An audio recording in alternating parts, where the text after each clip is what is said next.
नमस्ते, हाय, हेलो, कैसे हैं आप सब? चलिए कहानी शुरू करते हैं। जहाँ विनीता को अचानक से वीडियो कॉल कर देता है। विनीता बहुत हैरान हो जाती है, लेकिन फिर भी वो कॉल उठा लेती है क्योंकि उसके दोस्त पहले ही टीज़ कर रहे थे उसे कि वो झूठ कह रही है। तो उठा करके वो बात करने लगती है। तभी उसके दोस्त इशारे से कहते हैं कि हमें भी उससे बात करनी है, हम भी तो देखें वो कौन है। जिस पर विनीता उनके तरफ कैमरा करती है तो विनय अपने टी शर्ट को ठीक करते हुए कहता है, हाय, मेरा नाम है विनय और मैं आपके दोस्त का होने वाला हस्बैंड हूँ।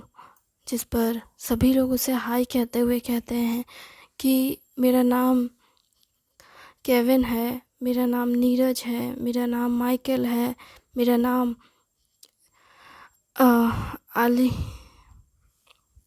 एलिन, रोना, किलन, सब अपना अपना नाम इंट्रोड्यूस करते हैं और कहते हैं कि हाय, हम सब इसके दोस्त हैं और हमें जानना है कि अरेंज मैरिज में आपको क्या अच्छा लगा।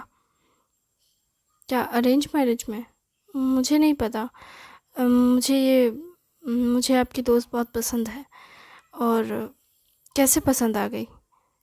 रोना कहती है। तो वो पहले तो सोचता है कि इतनी अच्छी हिंदी कैसे बोल सकती है। जिस पर वो कहती है, क्या हुआ, आप मेरी हिंदी सुनकर हैरान हैं? जिस पर विनय कहता है, हाँ, क्योंकि आप सभी इंडियन नहीं लगते। जिस पर नीरज कहता है, मैं तो इंडियन हूँ। जिस पर वो कहता है, हाँ, आपको देखकर लगता है। जिस पर रोना कहती है, शक्ल पे क्या जा रहे हैं, अकल से बताइए कि आखिर आपने हमारी दोस्त में ऐसा क्या देख लिया कि आप उसके साथ शादी करने के लिए मान गए। विनय कहता है कि मुझे लगता है कि मुझे ये सारी बातें आपसे मिलकर करनी चाहिए। क्यों ना आप हमारे यहाँ किसी रेस्टोरेंट में डिनर पर आए। जिस पर वो कहता है, क्यों, घर पर नहीं आ सकते हम आपके? जिस पर वो कहता है कि आ सकते हैं, पर मैं चाहूँगा कि घर पे तब आए जब हमारी शादी हो जाए, और उससे पहले हम चाहेंगे कि आप रेस्टोरेंट में हमसे मिले। जिस पर वो कहती है, ठीक है, रेस्टोरेंट ही सही, घर नहीं तो, लेकिन हम जानना चाहते हैं कि आखिर हमारी दोस्त ने आप में क्या पसंद कर लिया कि आप पे ये इतना फ़िदा हो गई। विनय ये सुनकर खुश हो जाता है। विनीता कहती है, चुप हो जाओ, क्या बोल रही जा रही हो। विनय फिर कहता है, आई थिंक मुझे लगता है कि अब मुझे फ़ोन रखना चाहिए। जिस पर रोना कहती है, आप करते क्या हैं? जिस पर विनय कहता है कि क्या आप सब जानना चाहते हैं? जिस पर सभी लोग एक सुर में सुर मिलाते हुए कहते हैं, हाँ, हमें जानना है। आखिर आप में ऐसा क्या खास है कि हमारी फ्रेंड आप पे फ़िदा हो गई। जिस पर वो कहते हैं कि मैं एसबीआई बैंक में काम करता हूँ। अच्छा, तो आप सरकारी नौकर हैं? नहीं, बैंक तो सरकार के अंडर नहीं आती है, बैंक तो प्राइवेट सेक्टर में आती है। हाँ, बस सरकार उसमें मिली हुई होती है, सरकार के साथ हमारा कनेक्शन होता है। अच्छा, ऐसा कुछ खास नहीं है। जिस पर वो कहते हैं, अच्छा, तो आप मुझे बताइए कि आपको कितनी सैलरी मिलती है? एलिन कहती है। तो एलिन की बात सुन कहता है कि क्या आप मेरी सैलरी काउंट करना चाहती हैं?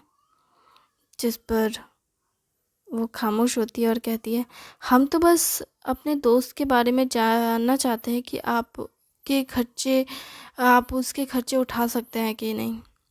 मुझे नहीं लगता कि मुझे आपके दोस्त पे पैसे खर्च करने की ज़रूरत है। जिस पर एलिन कहती है, ऐसा क्यों? मेरी दोस्त क्या आपको मेरे दोस्त पे आप खर्चे नहीं कर सकते? जिस पर विनय कहता है, मैं कर तो सकता हूँ, लेकिन तुम्हारी दोस्त मेरे पैसे लेना चाहेगी तब ना। हालांकि अभी तक तो उसने मेरे एक भी रुपए खर्च नहीं करने दिए मुझे, और अगर आने वाले वक्त में खर्च करेगी तो कोई बात नहीं शादी के बाद, क्योंकि मेरे पास इतने पैसे तो हैं कि मैं शादी के बाद आराम से उसके सारे खर्चे उठा सकता हूँ। क्योंकि मुझे जॉब किए हुए 5 साल हो गए और मैंने इन 5 सालों में सिर्फ सेविंग्स ही की है, मैंने खर्चे नहीं किए। क्या सच में अब कुछ नहीं करते? जिस पर विनय कहता है कि मेरी ज़रूरतें बहुत कम हैं और मेरी इनकम ज़्यादा है, तो मेरे पैसे बच जाते हैं। क्या सच में आपकी ज़रूरतें कितनी कम हैं? जिस पर विनय कहता है, मुझे ज़्यादा कुछ चाहिए नहीं, मुझे सिंपल खाना घर का होना चाहिए जो मैं खुद बनाता हूँ। तो आप कुक हैं? जिस पर सभी लोग ये बात करते हैं तो विनय कहता है, हाँ, इसलिए मुझे नहीं लगता कि आपके फ्रेंड को कभी भी इस बारे में सोचने की ज़रूरत है कि वो खाना ना बनाए तो कोई और बना सकता है या नहीं, क्योंकि मैं उसके लिए खाना बना सकता हूँ। अच्छा, तो आप उसके लिए खाना बना सकते हैं, तो क्या क्या बना सकते हैं? विनीता उन सबको टोकते हुए कहती है, अब बस बस बहुत हो गया, उसके सोने का समय हो गया है, तुम लोग बाद में बात करते रहना, रेस्टोरेंट में मिल के बात करना, विनीता कहती है। फिर विनीता अपने फ़ोन को अपने पास लेती है और कहती है, सॉरी मेरी फ्रेंड्स, अचानक से मैं जानता हूँ वो तुमसे जानना चाहते थे कि तुम्हारी आखिर होने वाला हस्बैंड कैसा है, इसलिए मैं चाहता हूँ कि तुम उन्हें रेस्टोरेंट में लेकर आओ, वो भी तो मिले कि तुम्हारे दोस्त तुम्हारे हस्बैंड कैसे हैं। विनीता खुश भी होती है और शर्माती भी है, और विनय कहता है, क्या तुम शर्मा रही हो? विनीता कहती है, नहीं, ऐसा कुछ नहीं है। जिस पर विनय उसे टीज़ करते हुए कहता है, ठीक है, अगर तुम मुझे गुड नाइट किस दो तो मैं फ़ोन रख दूँगा। विनय की बात सुन विनीता कहती है, पागल हो गए हो क्या? चलो मैं फ़ोन रखती हूँ, बाय बाय, गुड नाइट। विनय गुड नाइट बोलता है, तभी विनीता पाउट करती है। विनय हैरान होता है कि ये सच में मुझे किस करेगी। हाय, मेरी तो रात की नींद उड़ गई। वो ये सोचकर बहुत खुश हो रहा होता है। विनय और विनीता दोनों ही एक दूसरे को देख हैरान होते हैं। विनय और विनीता दोनों ही फ़ोन रखने के बाद अपनी अपनी हरकतें देखकर हैरान होते हैं कि उन्हें ये क्या हो गया, वो कैसी हरकतें कर रहे हैं। स्पेशली विनीता, क्योंकि वो अपने दोस्तों के सामने ये हरकत करती है और सभी दोस्त उसे देख हैरान होते हैं और कहते हैं, क्या बात है, मैंने आज तक नहीं सोचा था कि तुम्हारे जैसे खड़ूस लड़की को भी इस तरह से प्यार होगा कि तुम इतनी पागलों वाली हरकत करोगी। रोना ये बात कहती है तो एलिन भी कहती है, मुझे लगता है ये प्यार का जादू है जो सर चढ़कर बोल रहा है किसी के। विनीता कहती है, ज़्यादा मत सोचो, मैं ऐसा कुछ नहीं कर रही हूँ। उसने कहा कि उसे गुड नाइट किस चाहिए था, तो मैंने बस फ्रेंड किस भेज दी उसके तरफ। अच्छा, ऐसे हरकतें अच्छी नहीं होती है, ज़्यादा मत बोलो। विनीता उनके बीच से शर्माते हुए चली जाती है। केविन इन सब से थोड़ा निराश होता है। नीरज केविन को देखकर कहता है, क्या हुआ? कुछ नहीं, मैं सोचता हूँ कि मैं कितना बुरा इंसान हूँ या कितना अनलकी हूँ कि उसने कभी मेरी तरफ देखा ही नहीं। ऐसा नहीं है यार, वो तुम्हें बस एक दोस्त की तरह समझती है, वही तो बात है ना। क्यों मुझे बस एक दोस्त की तरह समझती है? क्या वो मुझे कभी वैसे नहीं देख सकती जैसे वो उस लड़के को देख रही थी? वो उसकी फैमिली की डिसीजंस है, लेकिन फैमिली के डिसीजन के हिसाब से वो अरेंज मैरिज तो कर रही है, लेकिन अब मुझे नहीं लगता कि ये अरेंज है, अब तो लगता है कि ये लव है। पर अभी भी कुछ बिगड़ा नहीं है, तू एक बार उससे बात करके देख। नीरज की बात सुन केविन जाता है एक बार विनीता के पास। विनीता जो बाहर के नज़ारे लेते हुए, तारों को देखते हुए एक चेयर पे बैठी होती है। विनय भी एक चेयर लेकर आता है लकड़ी का और उसके पास ही बैठ जाता है। वो फोल्डेड चेयर रहता है और कहता है, तारे बहुत खूबसूरत है ना? विनीता कहती है, हाँ, फ़ोटोज़ खींचने के लिए काफ़ी खूबसूरत है। वो अपना कैमरा भी लेकर आती है और तारों को देख फ़ोटो खींचने लगती है। केविन कहता है, हम इतने सालों से एक दूसरे के साथ हैं, क्या तुम्हें कभी ऐसा लगा कि मैं केविन आधा कहते हुए रुक जाता है। विनीता कहती है, तुम जो कहना चाहते हो मैं जानती हूँ, लेकिन तुम्हें ये सब कहने की ज़रूरत नहीं, क्योंकि तुम्हें भी पता है अगर तुमने बात पूरी की तो शायद हमारी दोस्ती ख़त्म हो जाएगी। इसलिए कभी इसे बात को पूरा मत करना। मैं जानती हूँ कि तुम्हारे दिल में क्या है, लेकिन मैं भी तुम्हें बता देती हूँ कि मेरे दिल में तुम बस एक दोस्त हो और कुछ नहीं। केविन कहता है, क्या तुम कभी मुझे उस नज़र से नहीं देख सकती? विनीता कहती है, नहीं, कुछ लोग उस नज़र के लिए नहीं बने होते, वो नज़र किसी ख़ास के लिए ही होती है, और मुझे मेरा ख़ास इंसान मिल चुका है। क्या सच में तुम मुझसे इतना प्यार करती हो? क्या तुम्हें लगता है कि मैं झूठ कह रही हूँ? केविन कहता है, नहीं, पर मैं सोचता था कि एक दिन तो तुम्हें मेरे प्यार का एहसास होगा, एक दिन तो तुम मुझे अपना पाओगी। क्या ये सब इसलिए है क्योंकि मैं तुम्हारे देश का नहीं हूँ? अगर तुम कहो तो मैं तुम्हारे देश का सिटीजनशिप ले सकता हूँ और तुम्हारे घर, तुम्हारी फैमिली के बीच जाकर रह सकता हूँ। केविन की बातें सुन विनीता कहती है, हाँ, तुम ये सब कर सकते हो, मैं जानती हूँ, लेकिन अपने प्यार के लिए अपने आप को तकलीफ़ देना सही नहीं होता। पर प्यार में कोई तकलीफ़ नहीं होती, बस प्यार होता है। मैं जानती हूँ तुम जो चाहते हो वो मैं तुम्हें नहीं दे सकती, लेकिन मैं बस इतना चाहूँगी कि तुम ऐसा कुछ मत सोचो कि तुम में कोई कमी है। तुम में कोई कमी नहीं, तुमने वो किया जो तुम्हें सही लगा। रास्ते में हम बहुत सारे लोगों से मिलते हैं, हमें राह चलते जितने लोग मिलते हैं ज़रूरी नहीं कि हमें उनसे प्यार हो, बस हम कोशिश कर सकते हैं कि हमारी वजह से उनकी कोई मदद हो सके, ताकि उनकी ज़िंदगी में कुछ बदलाव आए। तुम्हारी वजह से मेरी ज़िंदगी में बहुत सारे बदलाव आए, तुमने मेरी लाइफ में बहुत कुछ चेंज किया है, लेकिन अगर तुम कहते हो कि तुम्हारे तुम्हारे दिए गए बदलाव से मैं तुमसे प्यार कर लूँ, तो ये नहीं हो सकता। केविन कहता है, क्या प्रॉब्लम है इसमें? विनीता कहती है, मेरी वजह से तुमने पहले अपनी लैंग्वेज छोड़ी और हिंदी को सीखा ताकि तुम मेरे साथ कंफर्टेबल रह सको, जबकि मैं तुम्हारे साथ कभी अनकंफर्टेबल नहीं थी। मुझे इस देश में और पूरी दुनिया में जितनी भाषाएं हैं उनमें से बहुत सारी भाषाएं समझ भी आती है और बोलनी भी आती है, चाहे इंग्लिश हो, स्पेनिश हो, फ्रेंच हो, लेकिन मैंने कभी भी तुम्हें ये नहीं कहा कि तुम अपनी लैंग्वेज को छोड़ो, लेकिन तुमने अपनी मर्ज़ी, अपनी इच्छा से अपनी लैंग्वेज को छोड़ा और मेरी लैंग्वेज को अपनाया। मैं तुम्हें बुरा भला नहीं कहूँगी कि तुमने अपने साथ ऐसा क्यों किया, क्योंकि ये एक आर्ट है। हर भाषा को सीखना अपने आप में एक कला है। हर कोई हर भाषा नहीं सीख सकता, लेकिन अगर वो सीखता है तो अपने आप को बेहतर बनाता है। हमें ज़रूरी नहीं कि हमें सब भाषाएं आए, लेकिन हम कोशिश कर सकते हैं ताकि हर भाषा हमें अपना पाए। और जहाँ भाषाओं में नहीं बातें होती है वहाँ इशारों में बातें होती है, और हम इंसान अच्छे से इन इमोशंस को समझ सकते हैं।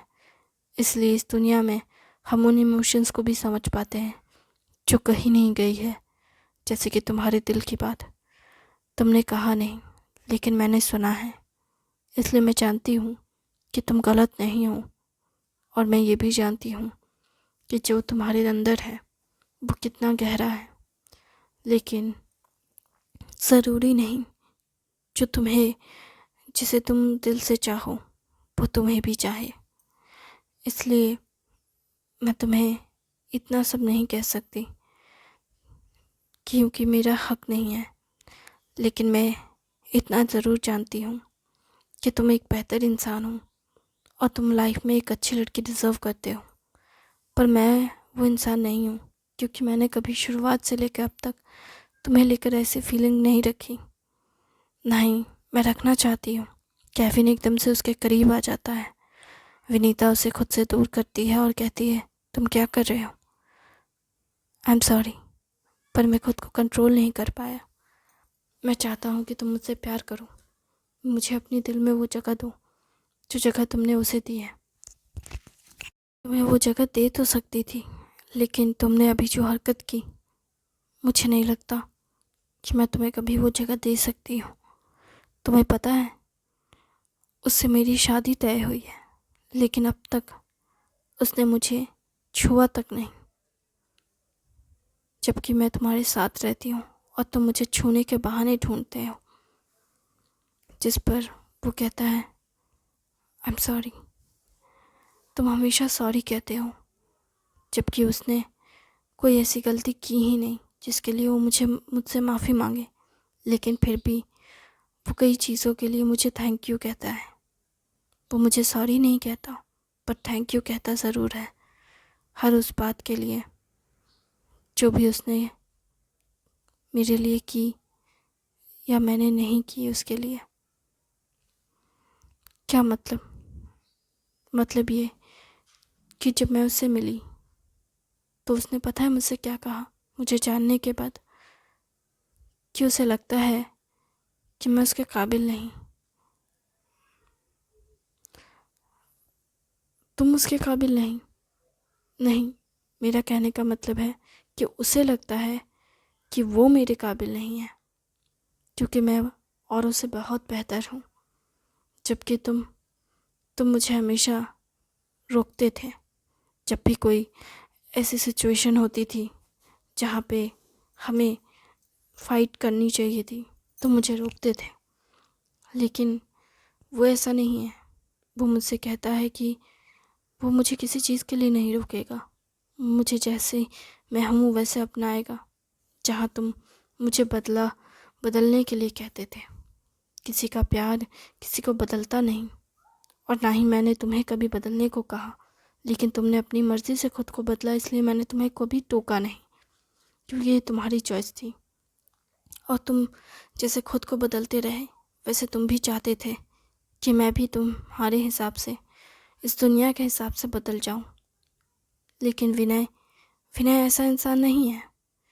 विनय ने कभी मुझे बदलने को नहीं कहा। कभी उसने नहीं कहा कि तुम जैसी हो वैसे मत रहो। जब मैंने उसे कहा कि मैं लड़ने वाली लड़की हूँ, मैं गुस्से वाली लड़की हूँ, मुझे लड़ना झगड़ना पसंद है, उसने कहा कि लड़ना अच्छी बात है, लेकिन हम कब लड़ते हैं ये ज़रूरी होता है। ताकतवर होना गलत नहीं है, लेकिन ताकत का गलत इस्तेमाल करना गलत है। उसने मुझे बहुत आसान तरीके से, सबसे अच्छे तरीके से मुझे बताया कि ताकत का इस्तेमाल कैसे करना चाहिए। तुम मुझे रोकते थे, पर उसने मुझे रोका नहीं, बस कहा कि अपनी ताकत को सही से इस्तेमाल करना सीखना आना चाहिए। मुझे उसने बेहतर इंसान बनाया। तुम्हारे साथ मैं कभी बेहतर इंसान नहीं बन सकती, लेकिन उसके साथ मैं एक अलग ही इंसान बन सकती हूँ। तुम्हारे प्यार करने में और उसके प्यार करने में बहुत अंतर है। तुम्हें लगता है कि किसी के करीब आना ही प्यार करना होता है, और उसे लगता है कि प्यार करने के लिए करीबी ज़रूरी नहीं होती है, बस एक दूसरे में, एक के दिल में वो एहसास ज़रूरी होता है। तुम्हें पता है वो मुझे कितना याद करता है, मेरे लिए आंसू बहाता है, मेरे लिए खाना बना सकता है, वो मेरे लिए सब कुछ कर सकता है, पर इन सब के बावजूद भी उसने कभी मुझे उस नज़र से नहीं देखा जिस नज़र से तुम मुझे देखते हो। उसने कभी मेरे लिए वो करने के बारे में नहीं सोचा जो करने के लिए तुम बेताब हो जाते हो। वो मेरे साथ के लिए खुश होता है और मेरे साथ रहने के लिए दुआ करता है, मेरी सलामती की दुआ करता है। उसमें और तुम में बहुत अंतर है। वो जहाँ है ना, उसके पैर की धूल के बराबर भी तुम नहीं हो। थैंक यू वेरी मच इस कहानी को सुनने के लिए। उम्मीद है आपको अच्छी लग रही होगी। मैं कोशिश करूँगी कि आपको ऐसी ही कहानियाँ सुनाती रहूँ, बेहतरीन से बेहतरीन। उम्मीद कर